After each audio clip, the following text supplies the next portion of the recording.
camera button. What is your target?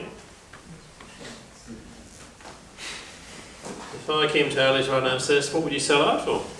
I know somebody wants to buy your whole company right now for $1 million cash. You selling? No. Okay. 5? Depends who. It's a nice guy. Pass on his details. Okay. Yeah. 10? Once again. She's getting softer, see that? Right. So, what each of you need to do is figure out, well, what would you be willing to get it out for? What is your target? Write it down. Define it in dollars, which is a scary exercise, particularly for those of us that haven't held millions of dollars in the bank account before. Define when this will happen. Not just by July, but July of what year? Preferably. Feel ridiculous. Because none of your friends, none of your family, no one that you probably ever met, except if they came off some kind of stage somewhere presenting, have made this much money. So it seems ridiculous. Why should you do? My challenge to your mindset would be, why not? Is there any reason you don't deserve it? Are you an undeserving human being? And I hope none of you will say yes to that question. But seriously, why not? Open yourself up to the possibility that maybe you could. That's not to say that from your first exit, assuming this will be your first business, that you will be a multi-billionaire. But you got to think about it. Maybe you're working on this thing for 5 years and you're walking away with, say, $10 million. That's an example. Alice seems to be okay with that already now. She doesn't want to wait 5 years, right? And so you think about, so 5 years divided into $10 million, how many Australians earn $2 million a year? 20. Sorry? CEOs? Plenty. 0.001% of the population. Is it? Yeah. That seems small. It's very small. In Australia? In Australia.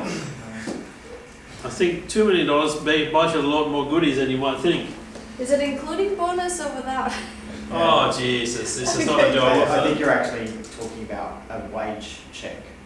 Yeah, I'm talking about that you spent 5 years of your life and you got $10 million as a consideration for that. Call it whatever you want, bonus, wage checks, whatever, investment, doesn't matter how it came, but you actually now got it in your account.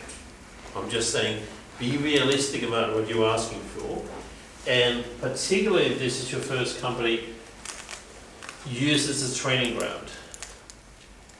Because if you have even a moderate exit, even a small exit, you go, oh, yeah, it wasn't much, but you got out of 2 years and you got a couple of $1 million to show for it.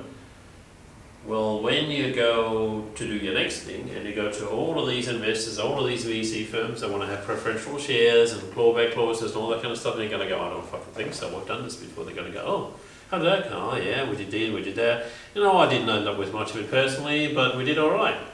Okay, tell me your story. Do you see how that's a good sales argument?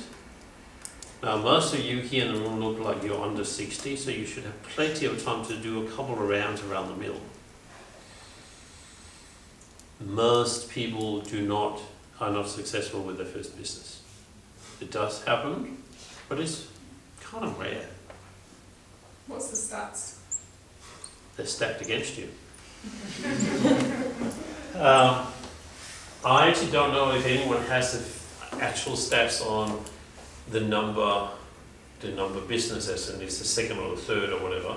I think it's a bit of luck. I think it's a bit of being in the right time at the right place. But yeah, it's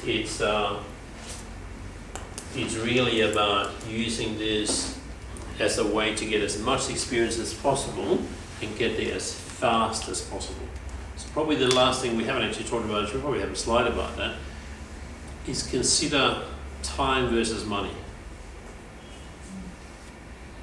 So let's argue that it takes you 10 years because you really want to hold on to all your shares and you don't really want to give much away, and in 10 years you walk away with $2 million.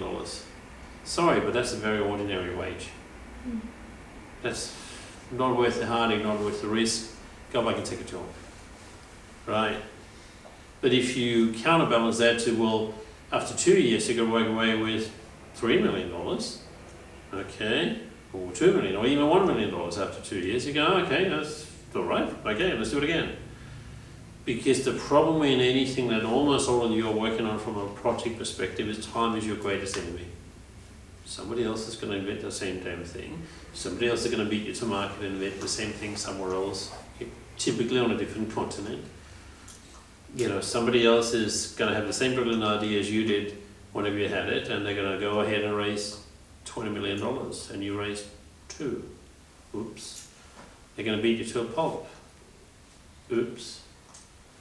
Time is the only cure for that, which is why most entrepreneurs are paranoid. Because someone is out to get you. Because they are. And you don't know, unfortunately, at this point in time, who they are. Grant? Grant's going to pack up and go home Going now. back to the crowdfunding argument, okay? Yes? Are there not people watching crowdfunding platforms and looking for early stage ideas? Yes? So isn't it opening yourself up to No. Oh, unless you're shit, then no. yeah, Because someone else is going to get in the market anyway, yeah. and that's why once you fire that starting gun, it's a race to the finish line. Doesn't matter what kind of business you're in. I think you lose more if you're worried about all the competition Yeah. and not giving away your ideas. It's more like once you're out there, you just need to race fast. Yeah, I mean, my big thing was if you go too early, then you're giving guys a try, you're putting your head up before you're ready, you know what I mean? Yeah, but you like, don't need I to do tell agree. all your business secrets. You got to think about it as the way we express that is that there is it's a need to know kind of diagram that I tend to draw up. If you think about this is the truth, the whole truth and nothing but the truth. In other words, this is everything, right? But you tell different people different elements of that truth. That doesn't mean you're lying to anybody, let me just make that very clear. But if you're calling, say, the ATO, you're not going to tell them about your next marketing campaign because they don't give a shit. They just want you to submit your best tomorrow. Thank you very much. What's your problem? But on the other hand, over here, if you're talking to an investor, you don't want to talk to them about the trouble you have with the ATO, do you? No, that doesn't make any sense. Do you see what I'm doing here? So, but also if you think about it as a set of concentric circles in here. So in here, this is the secret sauce. This is the Coke formula that's stored in the safe, inside the vault, inside the building, inside the perimeter fences. If you get my drift. You may have some secret sauce in your business that similarly you hold very, very close to your chest. You won't even share that with your employees. You say, oh, that part of the process I do myself all the time.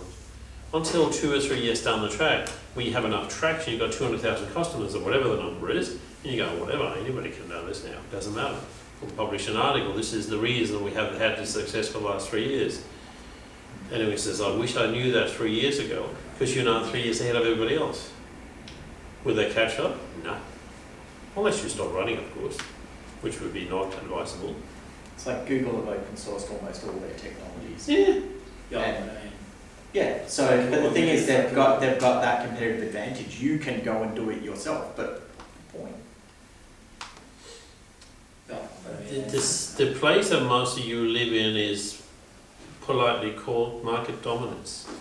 Whatever your market is, you're going to have enough of a market share that you not necessarily dominated, maybe it's the wrong word, but that you have a major impact on that market.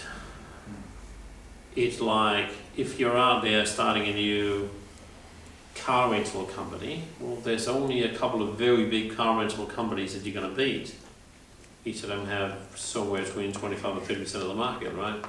And then there's all these minions, there's thousands of minions across the planet, which have 0.001% of the global market share.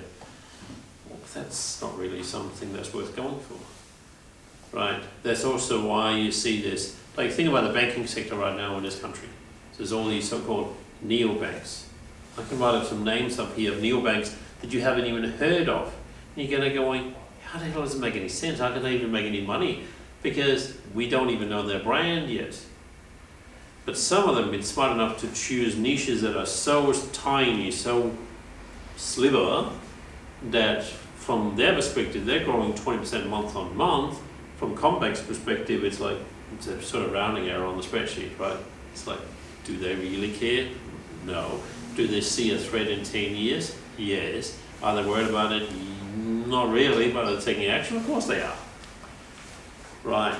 So it depends on, are you the elephant or you the ant in this game? And most of you will start out as ants. And I don't mean that disrespectfully, because ants are lovely creatures. They build great structures, right? But you've got to be mindful of your own size to begin with. Any other questions?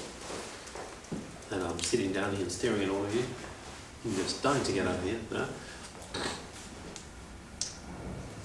What's your greatest concerns around giving away equity? People I don't like. People you don't like, tell me more about that. What's the definition of don't like? I just don't want to have to talk to someone or email them all the time if I just don't like them as a person. So how do you avoid doing that? Build a relationship with them and suss them out. Yes, and if you don't like them, you just say, you're not going to have any of my shares. Correct. Okay. Well, that's one way. Michael, Oh, sorry, it's a different question. go for it. What if you give away equity and Yeah. then you find out they're a dickhead? Yeah. Not pointing you, you're a dickhead. I mean, that yeah, if you You find out agree, what's you right don't want to on get either. Yes. It's a joke. So then you call people that in the old days we would call the mafia. Still call Your the mafia. Italian cousins. Yes, and you go and give them some money, and then they basically stick up a gun up your shareholders' throat and say, well, we've been informed that you really should sell your shares.